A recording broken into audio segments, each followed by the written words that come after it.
Barigani family. Yesterday we talked about why. Why are we here? Why are we in a place where we don't feel psychological safety? These are two good books. I forgot to mention them. Well, I forgot to show them to you yesterday. Psychological Safety by a guy named Tim Clark and The Fearless Organization by Amy Edmondson. And the reason why I like these books is because they talk about, like I said, psychological safety from a company standpoint. But if we compare our country to a company, now the question becomes, how do we excel? How do we grow as a company? How do we promote? How do we get past that glass ceiling? But that's just what it is for a certain class in this community. There's so many things that I can read on, that I could go through, but one of the big contentions in our stories today is critical race theory. And this is a book written by Derek Bell. Him along with Kimberly Crenshaw are known as kind of the mother and the father of critical race theory. People say, well, what is critical race theory? And it's been so distorted that most people don't even understand it. But really what it is the intersection of race and politics. And what do I mean by politics? I'm talking about the politics that keep certain people at a certain underclass. Now we know that race is not a biological construct, but a social construct. So hear me well with this. Faces at the Bottom of the Well by Derek Bell. He says, racism is an integral, permanent, and indestructible component of this society. So when we start to think about, wow, it's kind of hard to hear. That race is permanent, it's not, we can't do anything to move away from it, to get away from it. Well, why? Well, it's because it's not only race, but race is a way to keep people divided in a false manner. But if you can keep people falsely divided, then those really at the top can say, y'all fight among each other. While you fight among each other, we're going to go at the top. But for those who deny that critical race theory is a good thing or a real thing, I want you to read this, The Color of Money. It's by Mersha Baradaran. And she talks about black banks and the racial wealth gap. Do you know that according to a Harvard study in 2016, it said it would take 228 years for blacks to close the white gap if things remain the same? 228 years. Think about that. We're not even 228 years out of slavery. But in order for us to close that, why is that? Because if you read this book, The Color of Law, by Richard Rothstein, it talks about how the government purposely kept people out. We know it is redlining. Even up to as much as 2007, 2008, we know it is predatory lending, subprime loans, where certain people, all different colors, were put into these monstrous loans that they couldn't, and the housing market collapsed. But they said if the white man has a cold, the black man has a flu. So whatever happened to the American economy was exacerbated within the black community. And as I started to read all of this, I was like, we're going around in circles. There's no place for psychological safety. And if there's no place for psychological safety, then what are we doing? This is a form of insanity. We're staying in a place and we're trying, and I see people working hard, having heart attacks and strokes, giving their best. And yet we make no gains. Derek Bell said the more things change, the more they remain the same. In an article written in 1983 by a man named Henry Giroux, he talked about theories of reproduction and resistance and new sociology of education. And he said this, I want to read this to you because I need you to hear this real well. He says, radical educators have argued that the main functions of schools are the reproduction of the dominant ideology in forms of knowledge and the distribution of skills needed to reproduce the social division of today.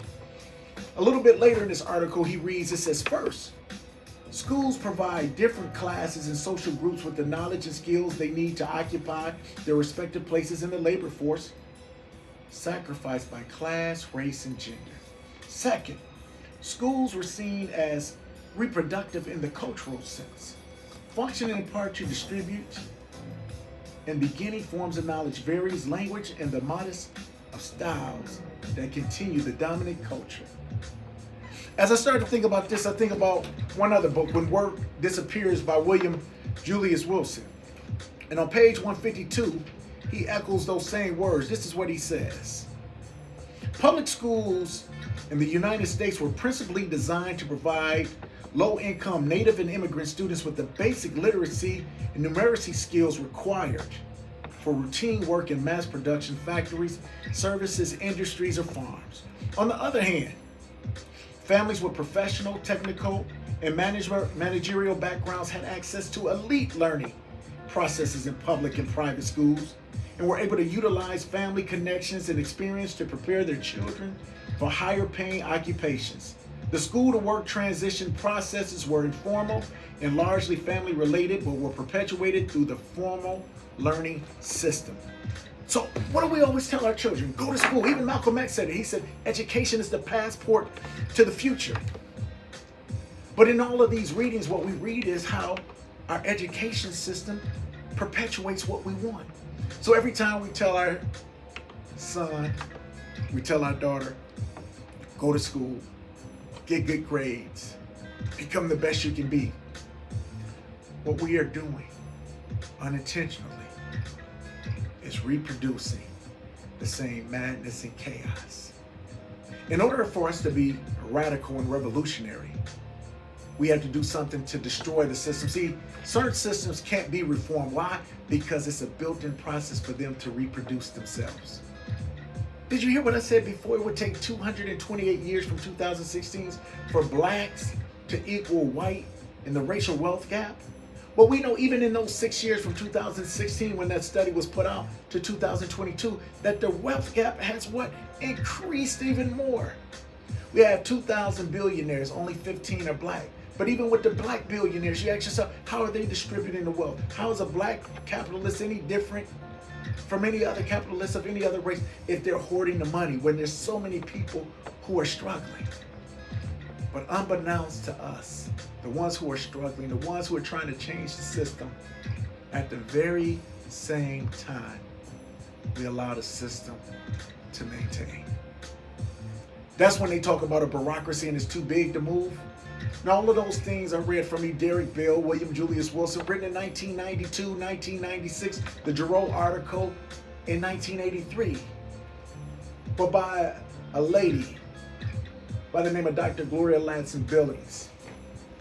Scholar extraordinaire, just named one of the top scholars, not black scholars, not female scholars, not black female scholars, but top scholars in all of the land. She just wrote a book called Critical Race Theory in Education, because critical race theory really was just dealing with the legalities with the law. But now when we talk about critical race theory in education, we talk about how the same system within education has perpetrated and infiltrated and allows us to continue the same thing over and over. So our whole question for these past 2 days is, why are we in this land that gives us this unrequited love? Why is it that only a handful of the people who were once in bondage can really enjoy some of the fruits, and even those with conditions and caveats? So as we start to go further in this series, we're going to start asking ourselves, why keep staying in a relationship that's not healthy? If you're in a relationship that's not healthy, you really only have 3 options. You can stay in a dysfunctional relationship and live in the dysfunction. 2, you can leave it.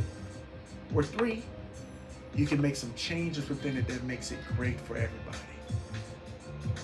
Many people said, I'm not leaving America. My ancestors built this place. I'm staying here. I love this place. I don't have a problem with that. Our blood, sweat, and tears helped birth this place. We do deserve a part of this land. But I tell you what, I can't remain for the status quo, because I don't want to see my children and my children's children on to 4 or 5 generations below have this same argument. So what can we do? Well, what I want you to do is tune in tomorrow. Because when you tune in tomorrow and the day after that, we're going to talk about revolutionary tactics, how to put all of our ducks in a row. Once it was famously said by Gil Henry Scott that the revolution will not be televised. But I listened to him in an interview, and he said, when I meant that, I didn't mean that it literally wouldn't be televised. He said it can't be televised because the true revolution first starts in the mind. There's an epiphany that happens in the privacy and the solace when one self-reflects and self-introspects. So we will give away some ideals, because what we want to do is to unite the people with revolutionary minds, to come together, to change this, and not just for one race, but for everybody. See, that's the beauty of a magnanimous people. When we look and see that I want to do better, not just for me, and replace this different disproportionality of unevenness within the wealth distribution, but I want us all to be able to share. Can a capitalist society do that? Tune in tomorrow when we talk about how do we really get to this land and to make this land our land and do what we needed to do. I'm the Blacksmith with Dre the Big Guy. We'll see you tomorrow. Black History Month 2022.